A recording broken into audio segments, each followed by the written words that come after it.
Today I'll be presenting the narrative on my journey from immigrating from Mexico through the United States. So my story begins, or my status quo was as a 7-year-old living in Mexico City, my family going to school, the typical childhood stuff. And this story takes place in late 2010, early 2011. I came home from school to the news that we were moving to the United States. And as a young child, obviously I was really excited. I wasn't really thinking about the conflicts I would encounter or the racial struggles that I would later face. I was more like, oh my God, I'm moving to the United States, thinking about movies such as High School Musical and iCarly, those kind of shows in media that gave me the idea that life in the United States was something magical or just something very different. And I was very excited about that. But at the same time, since I had never traveled anywhere outside of Mexico, I was very nervous and very scared to leave everything behind. Next is my how I got to my final destination.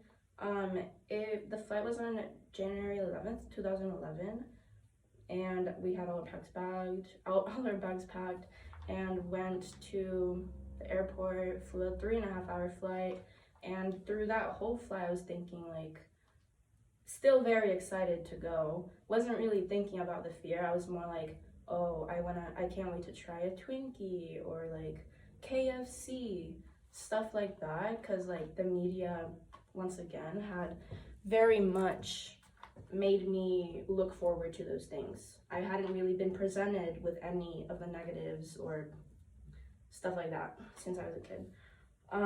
My expectations were high, and I couldn't believe that I was actually going there. So my dad's company, the company which he worked at, they sponsored us. They got us our visas, they got us transportation from the airport to Thousand Oaks.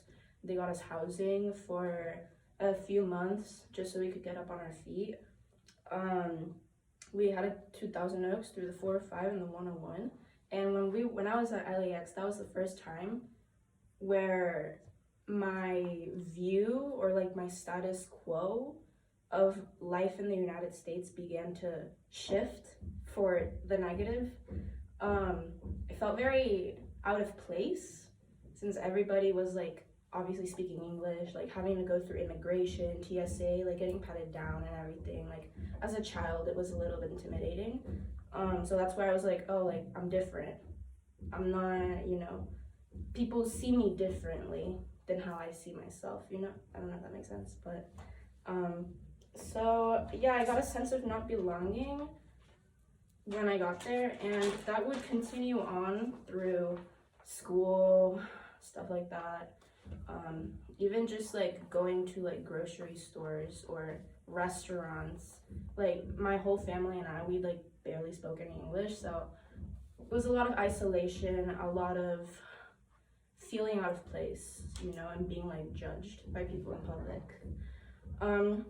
What I learned through this experience though, or what I finally got to, is that although all my prior conceptions of the United States have been absolutely changed, it gave me a chance to kind of rebuild my own conception. Yes, it was very negative at first, but it taught me to be very resilient. It taught me to kind of keep to myself and improve myself instead of trying to please other people, aka the bullies and stuff like that. And I learned, most importantly, I learned to adapt to the way of life in the United States, learning social differences, cultural differences, and I learned to be fluent in English. I also learned that although I wasn't like the other people in my classroom, it didn't make me any less. So I learned to be confident in my culture and, kind of express that to other people. And it's been